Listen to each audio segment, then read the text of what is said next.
La mort. On n'aime pas ça en parler. Ça fait peur. C'est un sujet très délicat, parfois même tabou.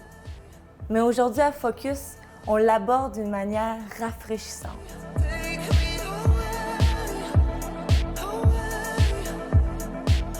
Aujourd'hui, sur le plateau, mes invités sont Poutsa Divani, fondatrice du Salon de la mort. Bonjour. Enchantée. Ça va bien? Oui, merci. Et Simon Boudreau, comédien, auteur. Et tu as coécrit et tu partages la scène avec Laurent Paquin dans le spectacle d'humour On va tous mourir. Oui. Vous partez en février en tournée. Oui, pour un an, à peu près 50 shows. On va tous mourir partout au Québec. Super! D'entrée de jeu, moi, ce qui m'a fasciné, c'est que vous deux, la mort a été une source de créativité. Comment ça, ce sujet-là vous a inspiré? Poutsa dit en premier. En fait, moi, c'est basé sur une expérience personnelle d'organisation de funérailles que j'ai dû effectuer auprès de ma grand-mère adoptive. OK. Et puis, d'où là, l'idée m'est arrivée parce que j'ai été démunie. Je me suis pas sentie accompagnée, j'ai été laissée à moi-même. Et puis, j'ai fait des choix, par ailleurs, que encore aujourd'hui, 20 ans après, que je regrette d'une certaine façon. Puis, je me suis dit, mon Dieu, j'ai rendu un hommage qui n'était pas à la hauteur de ce qu'elle était vraiment. Puis, c'était quelque chose qui n'était pas en lien avec mon ressenti, qui je suis, tu sais.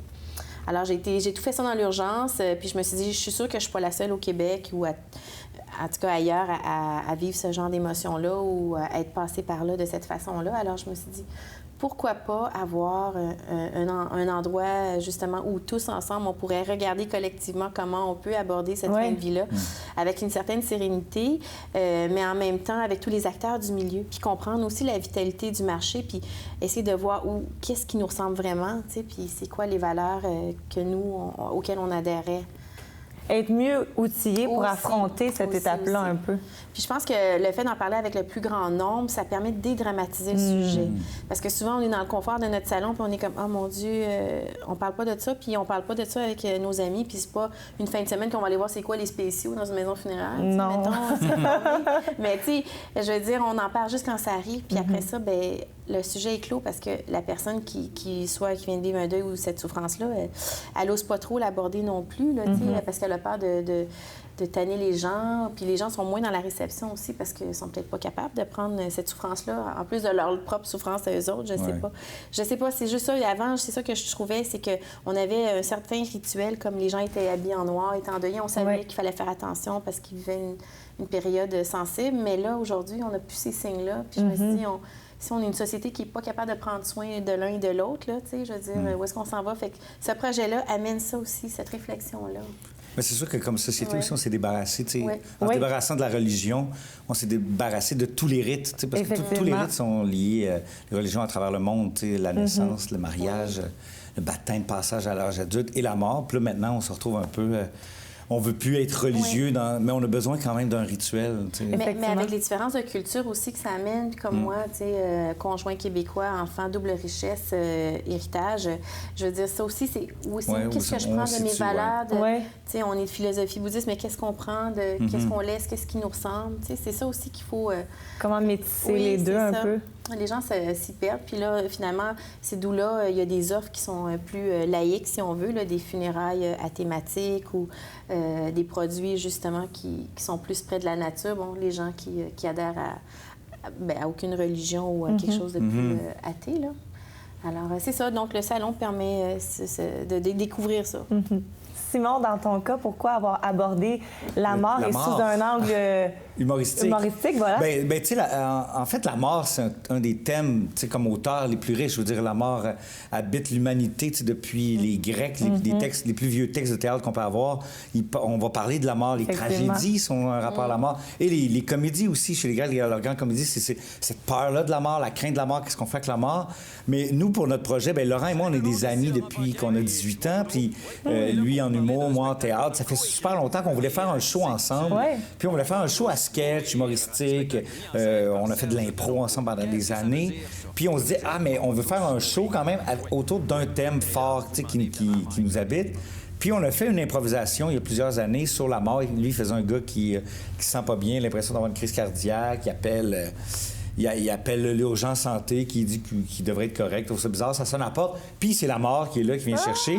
Mais la mort s'est trompée de nom. Puis plus ça va, plus la mort est plus ou moins tête. Fait que c'est un espèce de sketch un peu absurde.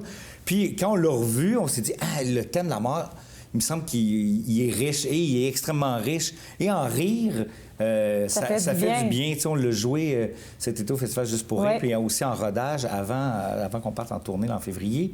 Puis, tu sais, on a vu chez les gens beaucoup de témoignages de gens qui sont venus nous voir et nous ont dit ça fait du bien, tu sais, d'en parler, des gens qui venaient de vivre un deuil, qui disent ça m'a aidé à vivre, ça m'aide d'en rire, juste de parler de ce sujet-là. Il y a quelque chose de libérateur. Puis nous aussi, dans notre histoire personnelle, il y a quelque chose de libérateur. Donc, c'est un thème riche et je pense qu'il va s'écrire encore plein de choses sur la mort. Ouais. Comme société, on a besoin là, d'arrêter de mettre d'attendre à la dernière minute ou de ne pas en parler. Je pense qu'il faut... Et pourquoi, selon vous, c'est encore tabou parfois, tout ça dit? Moi, j'ai l'impression que c'est ça, c'est vraiment le fait qui c'est lié à quelque chose de triste, à une souffrance. L'idée de perdre quelqu'un que t'aimes, si tu veux pas y penser, tu veux pas du tout aller là. Je pense aussi le fait qu'on s'est éloigné, les gens sont de plus en plus isolés aussi, les gens meurent seuls à l'hôpital. Avant, on parlait du fait qu'ils étaient exposés on gardait le corps dans les familles. Puis là, dans la cuisine, souvent. Tout le voisinage passait, rendait hommage. Mais là, les gens, c'est vite fait, on n'a plus de place. Là. Ouais, go, go, go. Ce côté-là aussi, on essaye de tout refouler ça. Vite, on retourne au travail. C'est ça, je dis, c'est pas normal comme société qu'on passe une vie à aimer quelqu'un, puis à ta job, il donne 3 jours pour l'oublier. Ouais. Tu sais, je veux dire, ça aussi, tu sais, le Salon de la mort, pour moi, je me dis, ça permet d'amener tout ce type de débat-là aussi, de réflexion-là aussi. Puis c'est drôle que tu parles de l'art, de la créativité, tout ça, parce que moi, je crois qu'en fait, avec l'art, la culture, la créativité, ça amène la mort à un niveau plus doux, plus serein. De la façon de l'aborder. Je veux dire, je pense que l'art, ça a toujours sublimé la mort. Les gens crient pour laisser aussi les artistes une empreinte d'éternité. Tu sais, je veux dire, il y a ça, là. Fait que je pense que c'est ça. Je pense que les gens le refoulent parce que c'est associé à une tristesse. Au moins aujourd'hui, on le rend un peu moins tabou avec la discussion. Oui, on essaye. Mais aussi la peur, tu sais. Je pense qu'il y a aussi la peur de la mort, tu sais. La peur de perdre l'autre, mais notre mort, tu sais, qu'est-ce qu'on... L'appréhension de cet événement-là. Fait que ne pas en parler, c'est aussi ne pas y penser. C'est comme une forme de déni. L'ignorer, oui, c'est ça. Puis le déni, on se dit, quand ça arrivera, j'espère que ça va arriver quand je vais dormir, je serai pas au courant. Tu sais, souvent, le fantasme de mourir, c'est dans mon sommeil, tu sais. Parce que comme ça, je serai pas conscient, puis ça va arriver, puis tant pis, puis j'aurais pas eu à penser à ça, puis... Louis qualifie une belle mort. Oui, exact, une belle mort. Mais pour moi, je pense qu'il n'y a pas de belle mort, il n'y a pas de mauvaise mort, il y a des morts tragiques, mais ça reste quand même une mort. L'émotion est quand même la même, la souffrance est quand même là, tu sais. Simon, en février, tu pars en tournée avec Laurent Paquin pour le spectacle « On va tous mourir » que vous avez présenté dans le cadre du Festival Juste pour rire. À quoi les personnes peuvent s'attendre avec ce spectacle? Bien, c'est une comédie à sketch sur le thème de la mort. On s'était donné comme défi de parler de toutes les facettes qui entourent la mort.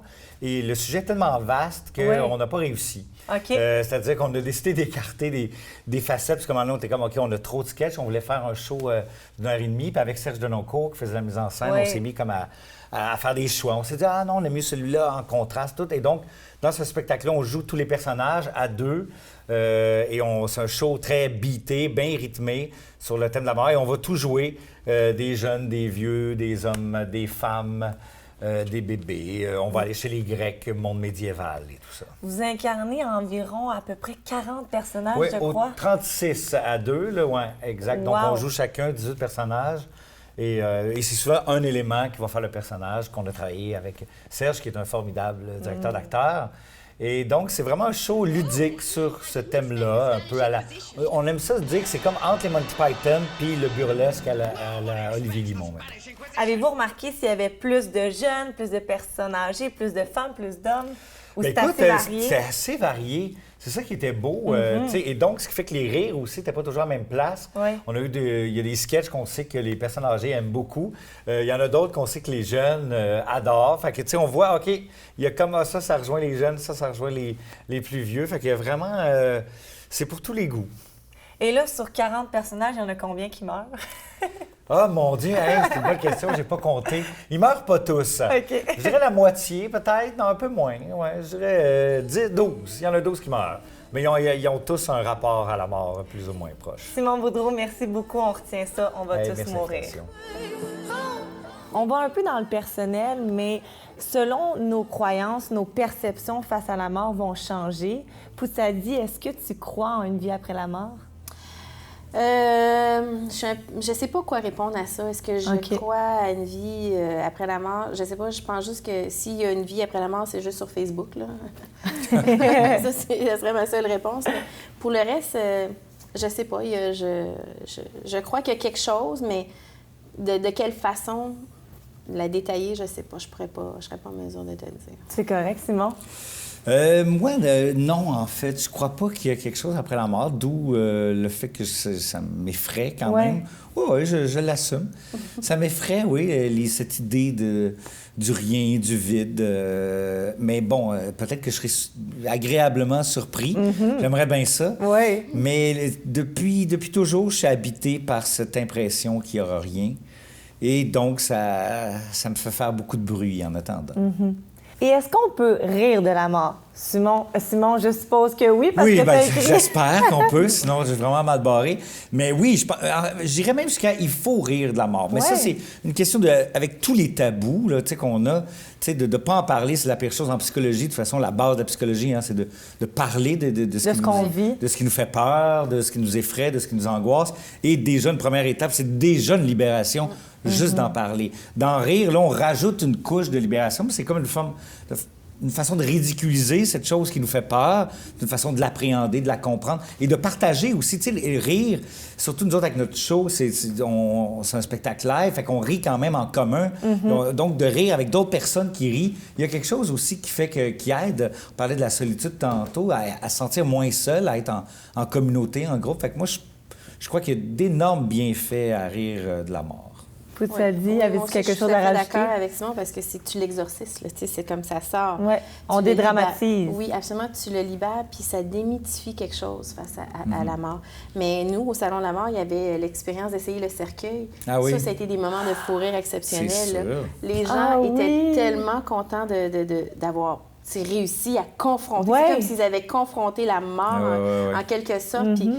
Puis écoute, on a ri, on a pleuré, mais je veux dire, la plupart du temps, c'est ça, tu réalises finalement, regarde, coudonc, quand est-ce que je vais avoir la chance d'essayer un cercueil de mon vivant? Oui, c'est là. Fait que ça fait partie de là, ce genre de petit effort qu'on fait justement pour dédramatiser ça, que ça soit aller assister un spectacle ou se mouiller à essayer une expérience de cette façon-là.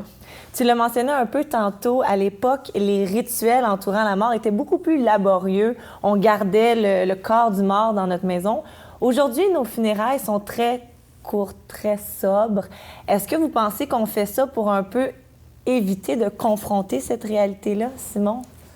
Bien, je pense pas que c'est conscient. Je pense pas qu'il y a eu un choix conscient de société de se dire OK, on veut que ce soit plus court. Il y a eu comme une espèce de enchaînement d'événements qui a amené à ça. La sobriété n'est pas nécessairement, à mes yeux, un problème. Ça peut être sobre, ça peut être explosif. C'est sûr qu'il y a un rapport à la durée qui est complètement absurde. Là, tantôt, Poussadi en parlait, l'idée du 3 jours. On a plus de temps à une naissance comme congé qu'à une mort. Moi, quand ma mère est morte, ma soeur qui est psychologue, elle avait 3 jours. Puis elle me disait, je pense pas qu'en 3 jours, ça va se passer. Mais puis après ça, quand tu reviens, OK, tu reviens du travail, bon, c'est bon, tu as vécu ton enfant. Mais c'est long, un deuil. Et on a besoin de temps. Puis je pense qu'à l'époque, quand il y avait le corps dans la cuisine, c'était souvent ça, puis que les gens passaient, les gens pleuraient. Je pense qu'il y a quelque chose encore là du commun, de vivre ça en gang qui faisait énormément de bien. Là, et de prendre son temps d'évacuer la peine. De pas rusher le moment. Oui, exact, parce qu'on peut pas... on vit dans une société où tout est dans des cases maintenant. Ça, c'est l'école, ça, c'est la case individuelle, couple, famille, mort. Hein? Fait qu'on a essayé de mettre la mort dans une case, bien, puis ça rentre pas, tu sais, ça fit J'ai pas pas. le temps, là. Ouais, c'est Deux ça. changements de couche, là. Oui, c'est ça. Là, tu sais, je vais Société de aller... performance. exact. Non, mais je pense que c'est la perte de repères. Tu sais, on parlait de Ouais. ça. Tu sais, cette perte de repères-là, on ne sait pas à quel sein se vouer, mais puis là, on est comme, ben, écoute, c'est quoi les options que aussi Ouais. les maisons funéraires ou comme ces acteurs-là du milieu, qu'est-ce qu'ils offrent aussi? Peut-être c'est des choses auxquelles les gens adhèrent moins, donc le marché est appelé à se redéfinir puis à offrir des choses qui vont plus en valeur puis en lien avec tu sais, le public. Je sais pas. C'est vrai que je pense pas que c'est le fait, comme tu dis, de façon consciente.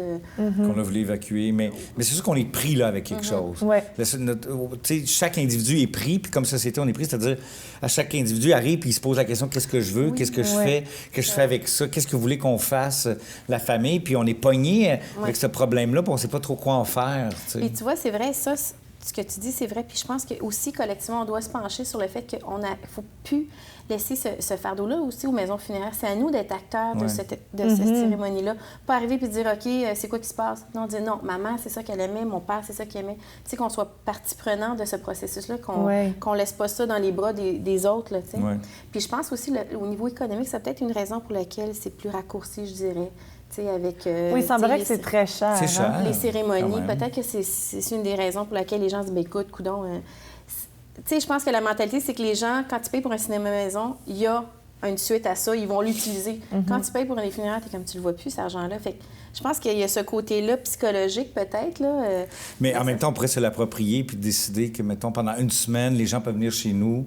Oui. Tu sais, je sais qu'au Maroc, par contre, Oui. tu sais, il y a un temps limite, là, avant que les gens... Parce que ma femme est marocaine. Il y a un temps limite avant que la personne soit enterrée. Puis là, tout le voisinage, la famille va passer, les gens amènent un plat, tu sais, puis là, tout le monde mange ça. On peut réinventer. Puis il y a une espèce de Absolument. roulement. Tu sais, il y a quelque chose à inventer, mais c'est dur, là. Oui. Tu sais, de dire, OK, nous, on veut que ce soit chez nous pendant une semaine, vous pouvez passer. oui. Puis D'où on... là, l'employeur on doit va donner une semaine de congé Ouais, pour c'est pouvoir, ça en tu sais, plus, tout ouais. ça. Fait que c'est vraiment tout est relié, Tout est là, lié, tu sais, ouais. c'est en boucle. J'ai quand même l'impression qu'il y a un intérêt plus marqué pour la mort. Tu as eu sûrement beaucoup de personnes qui sont venues voir le spectacle. Puis tu t'es dit, est-ce que tu penses que ton salon de la mort aurait fonctionné il y a 15 ans? Non, moi, quand j'avais eu l'idée, le concept, j'ai fait une étude de marché, les gens n'étaient pas rendus là. Non, exact. Mais je pense qu'avec l'avenue de l'aide médicale à mourir, où les gens ouvertement en parlent dans les médias, partout, on entend, ou même autour de nous, des gens qui ont signé pour leurs parents et tout ça, qui sont confrontés à ça. Tu sais, les gens, maintenant, en 2019, on peut dire comment on choisit de mourir. Là. Fait que d'où là, je pense que ce sujet-là amène beaucoup de discussions. Le Salon de la mort a eu sa première édition en 2018. Poutsadi, tu es la fondatrice et le salon revient cette année, le 2 et 3 novembre 2019 au Palais des Congrès. Au Salon de l'Auto, on voit des voitures. Au Salon de la mariée, on voit des robes de mariée. Mais au Salon de la mort, c'est quoi qu'on voit toujours pas des morts? Bien, au Salon de la mort, principalement, on retrouve des mortels. Alors, il n'y a pas d'autre chose à ajouter, mais on a beaucoup d'exposants qui sont là pour montrer justement ce qu'ils offrent comme service ou comme produit. Oui. On a des conférenciers qui sont extrêmement intéressants aussi, qui touchent divers sujets en lien avec la mort. Et Qui vous avez comme conférencier cette année, on a des médecins aussi qui sont là pour parler des soins palliatifs, de l'accompagnement aussi avec le deuil des enfants. On a Sylvie Fréchette qui est là pour parler de une tranche de vie, là, son histoire personnelle en lien avec la résilience et tout ça, avec Sylvie Bernier aussi qui a écrit un livre sur la mort de son neveu. Et bien sûr, il y a Dan Bigra aussi qui est également là pour nous témoigner de peut-être son regard face à la mort suite à un diagnostic de maladie et puis pour avoir accompagné aussi des proches. Ensuite, on essaie d'avoir un volet artistique toujours très bien ancré au salon parce que c'est quelque chose qui touche les gens, le volet artistique. Donc, on a un volet musical. Alors, il va y avoir une méditation guidée aussi avec... Très intéressant. Oui, avec des bols de cristal par Laure Fugère, qui est exceptionnel. Ensuite, il y a une harpiste qui va être là. Alors, il y a des moments d'ambiance aussi. Puis, il y a place aussi au Café Mortel. Le Café Mortel, c'est un espace de discussion où les gens abordent le sujet de la mort qui est présent ou passé, mais de façon sans jugement et puis qui sont accompagnés dans cette discussion-là ouverte.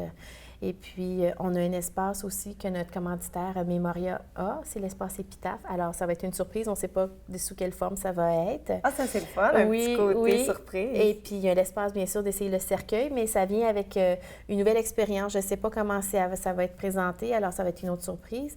Et puis, bien sûr, il y a l'espace littérature où tous les gens vont pouvoir aller chercher des livres en lien avec la mort et puis avoir des livres dédicacés par les artistes et les conférenciers qui seront présents.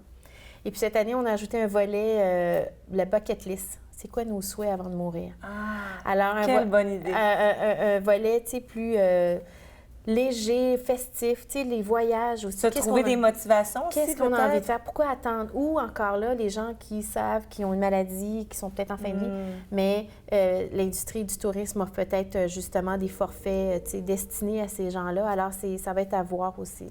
La première fois que j'ai entendu parler du salon l'année dernière, ça m'a fascinée. J'ai trouvé que c'était une idée excellente. Je suis très contente d'avoir pu te rencontrer et t'interviewer. Merci pour l'invitation, ça m'a fait plaisir. Avez-vous déjà vécu un ou des deuils? Puis je serais curieuse de savoir quelle prise de conscience ou de réflexion ça a éveillé chez vous, Simon? Bien, j'ai vécu plusieurs deuils. Je te dirais, j'ai eu la malchance ou la chance non, je ne sais pas comment le nommer, ni positif ni négatif, d'avoir des gens qui sont morts près de moi, des amis, depuis que je suis très jeune. Donc, au primaire, j'ai un ami qui est décédé de la leucémie. Après ça, au secondaire, un ami qui a été frappé par la foudre. Oh mon Dieu! Ensuite, quand j'étais à l'école de théâtre, un ami qui a été brûlé dans un incendie.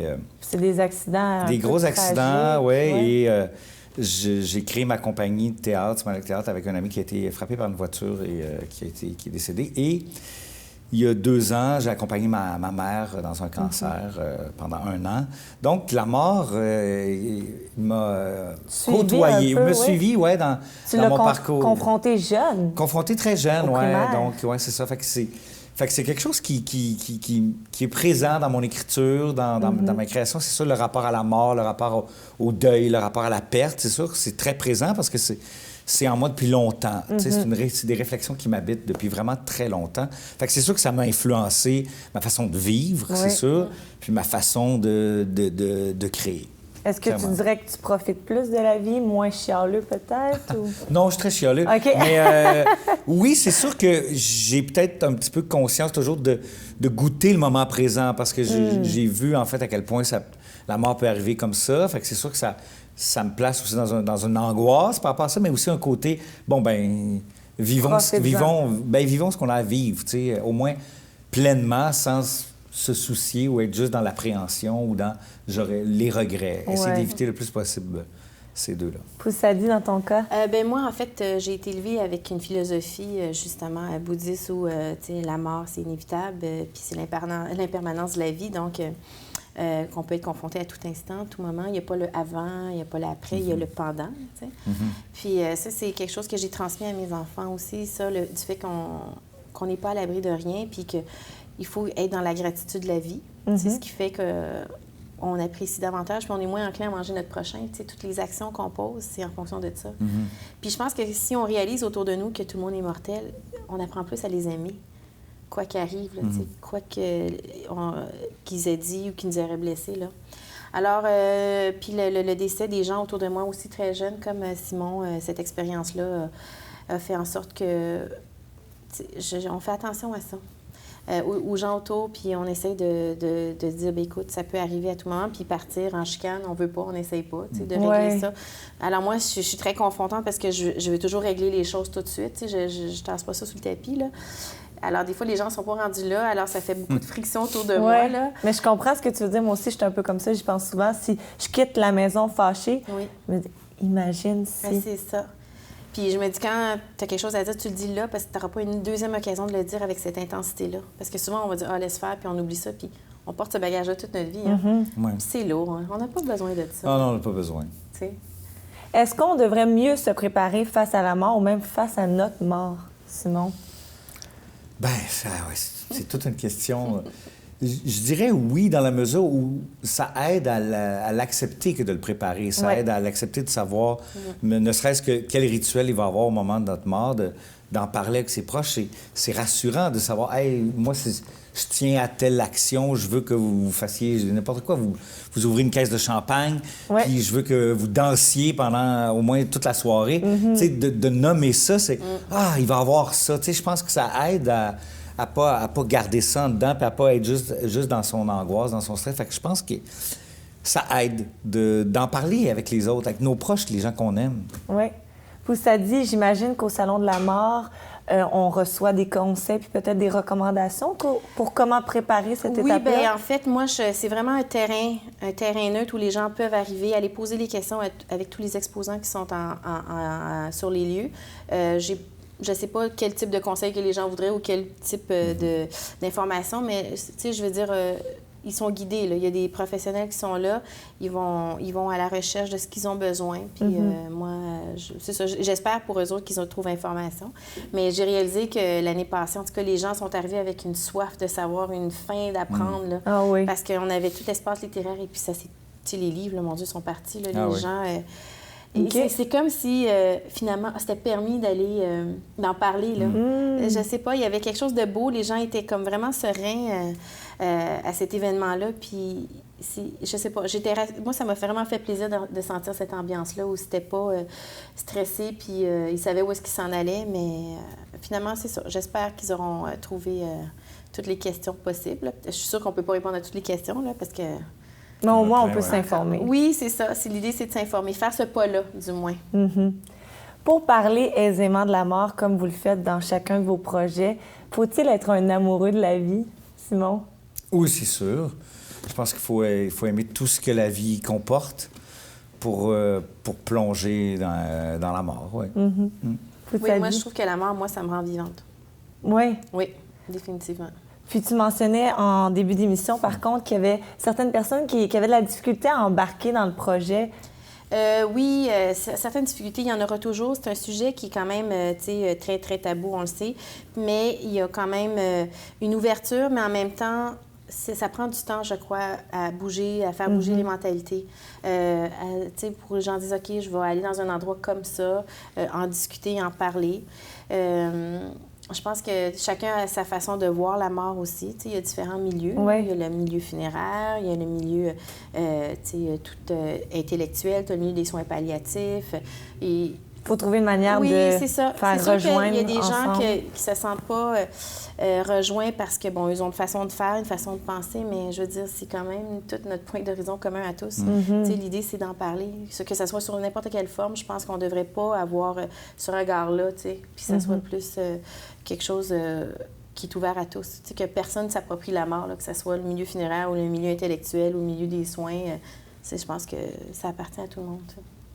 Merci beaucoup pour cette discussion. Je suis contente qu'on ait pu aborder ce sujet, même s'il est délicat. Oui. Je tiens à rappeler aux téléspectateurs que le Salon de la mort est le 2 et 3 novembre prochain. Et le spectacle « On va tous mourir », vous partez en tournée avec Laurent Paquin en février. Et vous allez être à Laval, à la salle André-Mathieu, le 18 mars 2020. Yes. Merci beaucoup à vous deux. Merci. Merci. La mort est sans contredit un sujet délicat, un sujet qui fait peur, un sujet qui génère d'innombrables souffrances. Mais la mort, c'est une étape inévitable. Donc, de l'apprivoiser, d'en rire même, ça permet de diminuer un peu l'aspect tragique. Je ne sais pas si lorsqu'on meurt, il y a un tunnel qui mène à l'au-delà, mais j'espère qu'il ne sera pas bouché comme le tunnel La Fontaine.